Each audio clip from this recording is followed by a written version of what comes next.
你好，今日想同大家分享一個關於宣教嘅課題，就係讓那賜安穩嘅上帝在普世都被看見。我係同心圓，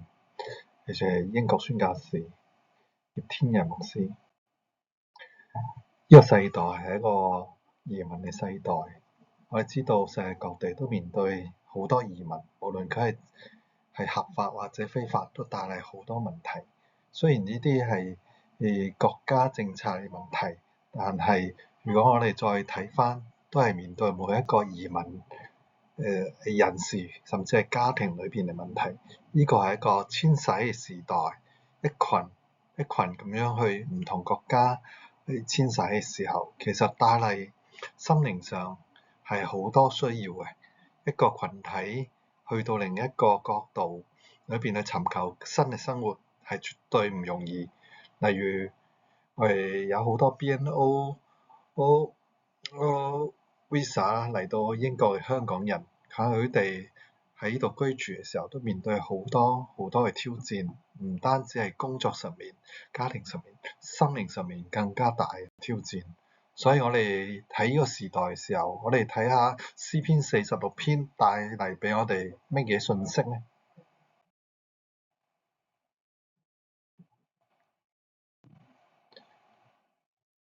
呢度講到喺第二節講到地雖改變，山雖動搖到海深，在其中水都匉訇翻騰，山雖因海漲而震抖，我哋都唔需要害怕，因為講到一樣嘢就係原來啲呢個唔單止係世界上面好多現象，例如戰爭啦，或者係天災敵人禍啦，都帶嚟人心好多挑戰同埋彷徨。但係呢度講到我哋都唔需要害怕，因為好似第一節所宣告嘅，神是我們的避難所，更加詩人重複幾次，第17節同11節都講到我哋都係神都係我哋嘅避難所，所以山雖然動搖，地雖然搖動，但係我哋可以有神成為我哋避難所，成為我哋隨時嘅幫助。因為講到隨時係患難中嘅隨時嘅幫助嘅時候，我哋更加睇到上帝唔係講到佢係以前幫助我哋，或者將來會幫助我哋呢種盼望，而係好實在、好實在講到係隨時嘅幫助，就係呢刻佢就係我哋嘅幫助啦。咁我哋都經歷過上帝不斷幫助，更加第4節喺度講到一個好唔同嘅圖畫，出面就係地動山搖，海都不斷嘅震抖都翻騰嘅時候，但係喺第4節講話有道河，這河的分叉使神的城喜悅，這城是至高者居住的聖所。我哋見到呢個城係有道河，河同海有好大分別。海會海水翻騰，有波濤洶湧，但係河係好平靜嘅。而更加睇到呢條河係使到神嘅城喜悅，而更加重要嘅就係第5節，神在其中。咁我哋知道神在其中喺城裏邊，城必不動搖啊，而神必定幫助這城。呢度講到城嘅時候，喺現今嘅時候，我哋可以睇為教會喺呢個群體，我哋呢個群體當中就係上帝喺我哋當中，使到我哋不會動搖。雖然外面都係宣揚，外邦宣揚列國動搖，但係神出聲，地都融化，係講到上帝權能，佢有能力去幫助這城，使到呢個城裏邊係穩固嘅，係堡壘嘅，係我哋嘅避難所，我哋隨時嘅幫助。我哋經歷咗呢座上帝嘅，俾我哋有個安穩嘅地方，就喺教會裏邊，俾我哋有心靈平靜嘅地方，可以尋求到上帝隨時嘅幫助，使到我哋見到，原來神就喺我哋當中。上帝唔係淨係滿足我哋喺呢個城裏邊，佢更加想我哋藉着城裏邊去經歷上帝賜福，上帝保護，上帝俾我哋安穩之後，更加想讓人可以見到我哋呢個群體，我哋教會呢個群體，啲上帝嘅城可以使到更多人見到。好似耶穌基督講到，就係我哋建城就係要喺山上先俾人睇到，我哋係世上嘅光，世上嘅鹽，所以係要必被人睇到嘅。咁俾人睇到嘅時候，上帝就可以藉着我哋嘅生命嗰種平靜安穩，嗰種尋求到得着安穩嘅保護嘅時候，世人都可以睇到。而上帝心意更加係想佢種平靜安穩都係俾一批微信嘅人去經歷到嘅。呢個係上帝對普世嘅憐憫。我再睇落去嘅時候，詩人更加話俾我哋知，要我哋嚟觀看耶和華嘅作為，你們來看耶和華的作為。呢個看係要唔係一個我只係嚟睇睇啊，而係一個呼喚啊！你哋一定要嚟睇嘅，你要仔細去觀察，你要留意嘅觀察。留意觀察乜嘢呢？就係話耶和華個權能可以使到地都荒涼。呢個荒涼係指到第9節嗰度。第9節係講到外面或者係呢個世界上面好多兵，刀兵戰爭，但係上帝止息佢，直到地極，更加佢折弓斷槍，把戰車焚燒在火中。即係呢度就係講到上帝點樣去平息地上一切嘅戰爭，帶嚟世界和平同埋新天新地。呢個係我哋終極嘅盼望，而係呢個係上帝最想我哋去宣告嘅，就係使到世人都見到，原來我哋嗰位耶和華神係滿有權柄，係創造天地嗰位主嘅。咁啊，第10節更加，詩人更加係用一個用神嗰角度去講出呢個好有力嘅同埋神嘅心意嘅一節。佢話：你們要休息，要知道我是神，我必在外邦中被尊崇，列邦中也被在遍地上也被尊崇。呢度我哋睇到就係上帝要我哋休息，要知道佢係神。我哋要我哋休息，呢個係命令。要知道是神都係命令，要即係叫我哋睇真啲，要確認，要去做到。休息係咩意思呢？休息就係停止下來，平靜下來，安靜下來，放手。我哋都市人特別係緊張嘅，特別係對一啲事物冇辦法掌控嘅時候，我哋好焦慮。尤其面對移民嘅生活嘅時候，去到另一個文化當中，就會發覺原來好多文化要重新適應，好多平時我哋覺得係習以為常，就係咁啦。點不知去到一個新嘅環境當中，原來唔係咁樣。上帝叫我哋放下呢種焦慮，要將呢啲事情交託喺上帝手中，放手。要知道佢係神，佢可以掌管一切。無論面對咩困難嘅時候，我哋都可以靜止下來，等候上帝。更加要我哋放下生命個走着個主權。我哋更加現代人更加有一種要掌控一切，掌控環境，甚至係要一切都係我手之中可以掌控到嘅，使到萬無一失嘅感覺。嗰個掌控其實帶嚟我哋好多憂慮，帶嚟我哋好多不安，使到我哋心冇辦法安頓下來，心冇辦法安靜下來。例如我哋面對新嘅挑戰，或者去到新嘅角度，有一啲政治嘅動盪，或者甚至係一啲新聞嘅時候，都好影響我哋個心情。使到我哋唔知點樣，會不斷諗辦法，要去做一啲嘢，去平靜內心嗰種焦慮或者擔憂。但係上帝要求我哋要休息，要放下，要停止，要知道佢是神。即係話我哋冇辦法掌管明天咧，只有神先去掌管明天，使到我哋可以喺佢裏邊得着安息，使到我哋知道神喺我哋生命當中。而更加重要嘅時候，當我哋咁樣生活、咁樣依靠上帝嘅時候，我哋生命就會發揮一種無形嘅影響力，就係大家都係同一個環境、同一個社區或者一個工作單位裏邊去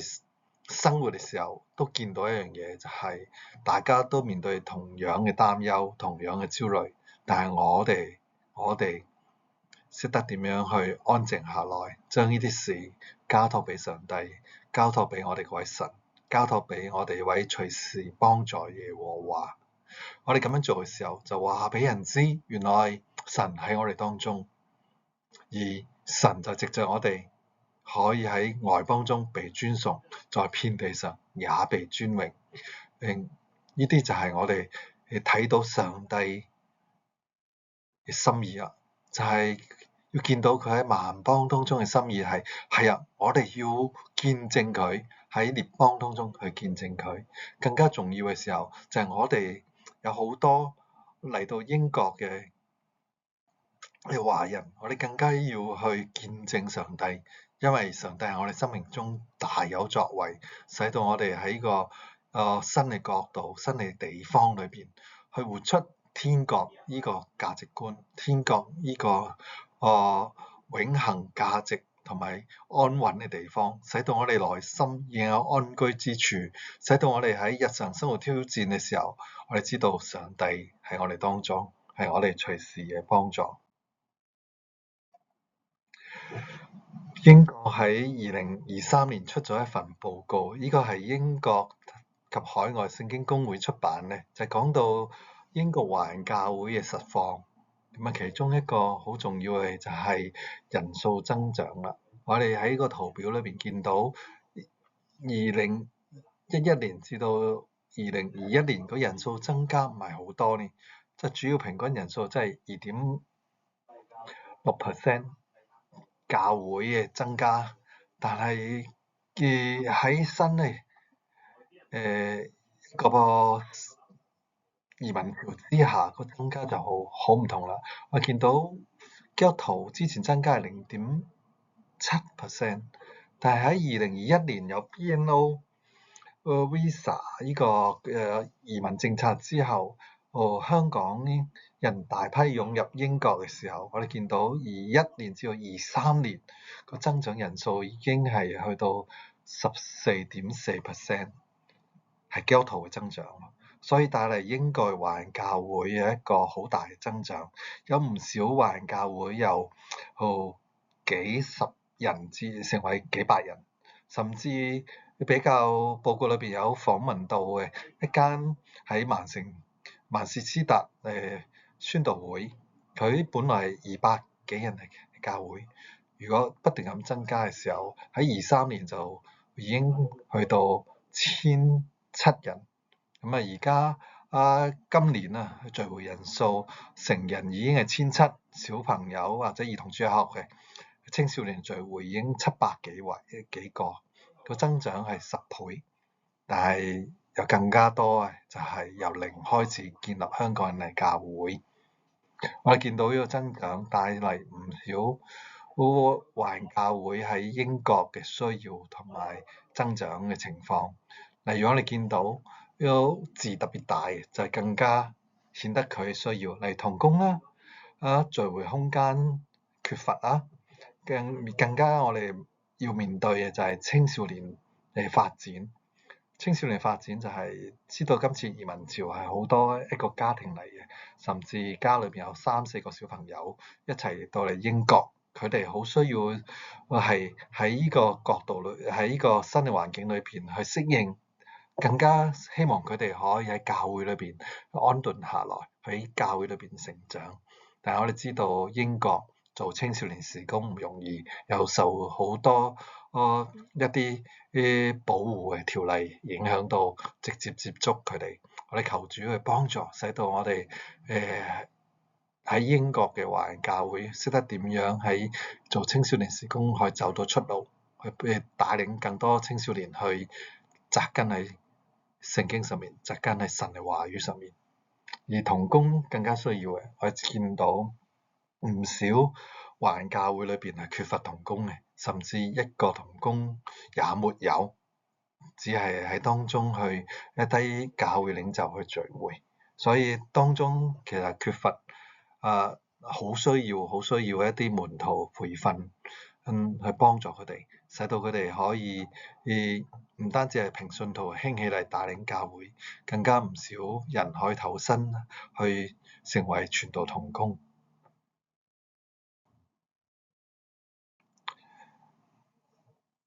呢度我哋睇到原來好需要嘅就係呢啲情況啦。而家嘅華人教會裏邊好多領袖，佢哋面對情況係更加受大嘅挑戰，但係佢哋面對係長時間工作。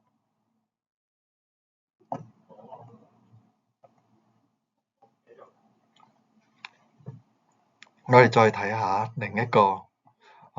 情況，頭先係講到華人教會，而家新嘅一個調查報告係今年2025年出嚟嘅時候，我哋可以睇到一個新嘅報告係講到英國教會嘅增長。邊啲有返教會呢？你估唔到個增長唔單止係年長嘅人士，係35歲年輕人士都增長有18年，去到2025年係由4% 增長到16%，係12% 嘅增長。你發覺個增長幅度係好大，好大。咁我哋詳細睇呢份報告，呢份報告叫正直嘅復興，係同樣係英國及海外聖經公會嘅調查。咁我哋睇到裏邊增長人數，你發覺點解咁多年青人增長呢？我哋知道新世代佢哋面對緊新嘅挑戰，佢哋有新嘅文化出現，但係教會如果願意去改變，願意去接觸佢哋嘅時候，佢哋會帶嚟新嘅增長。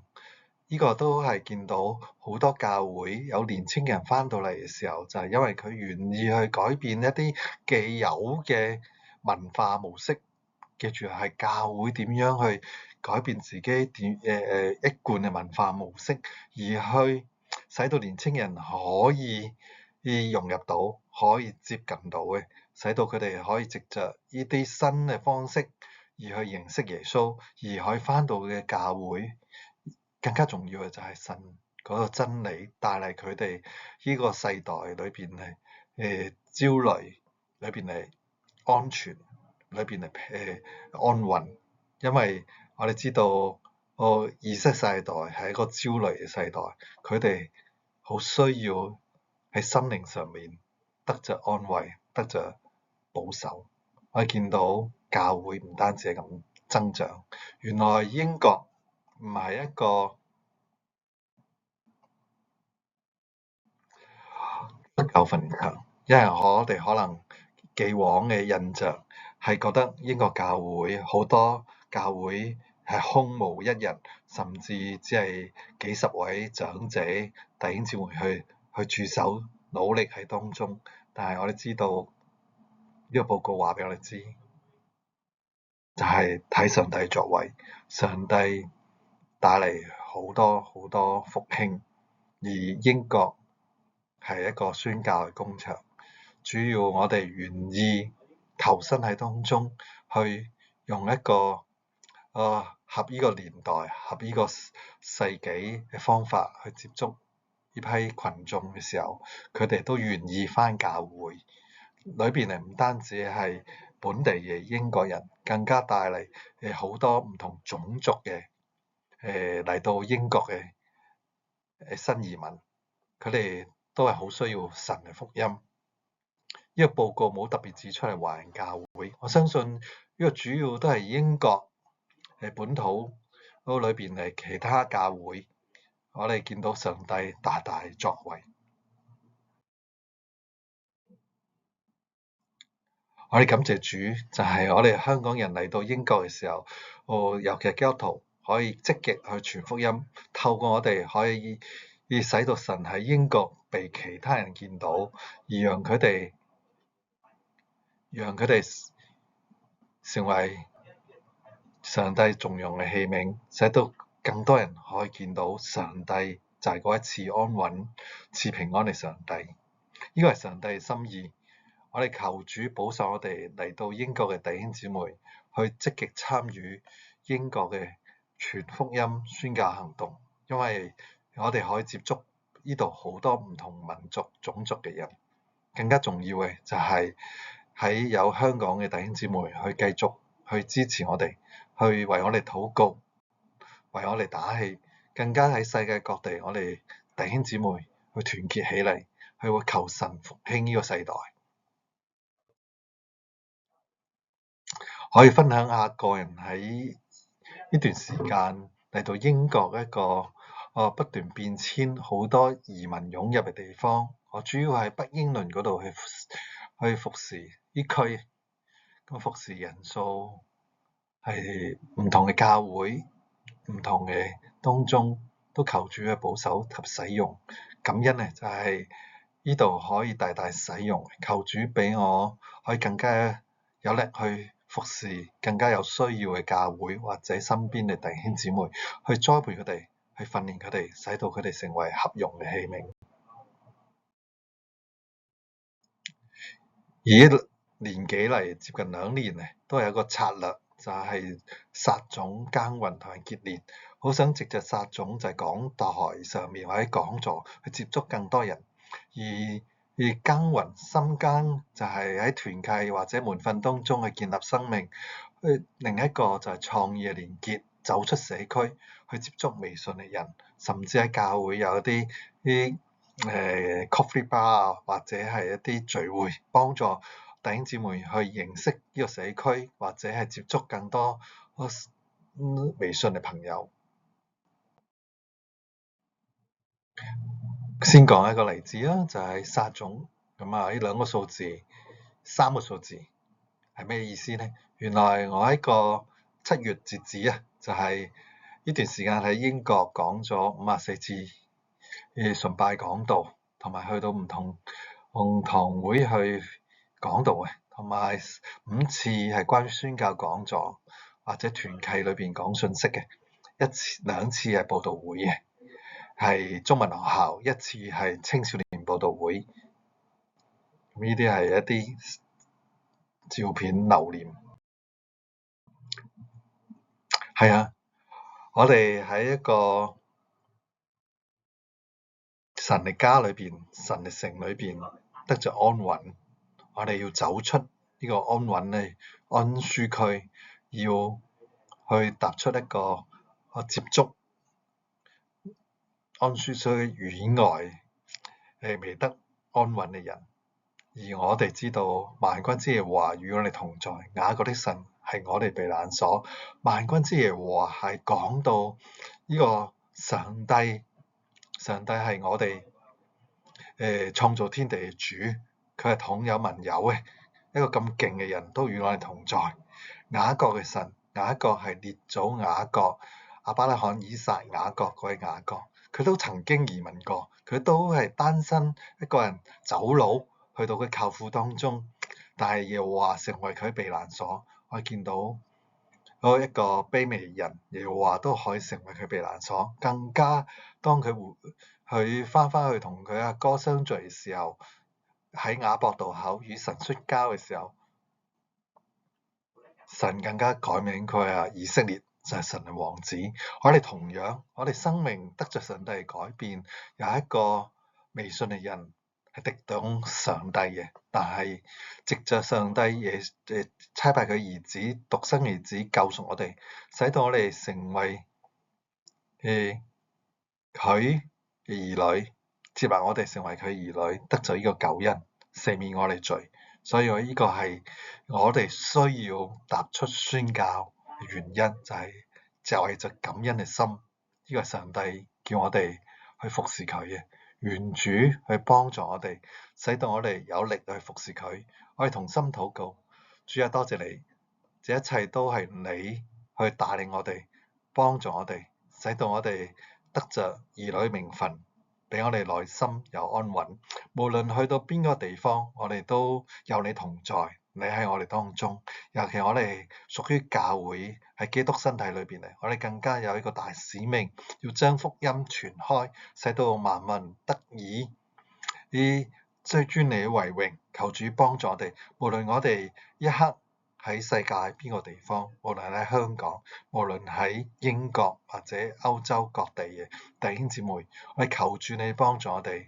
去履行呢個大使命嘅責任，去求你去幫助，成為我哋隨時嘅幫助，使我哋可以榮耀你，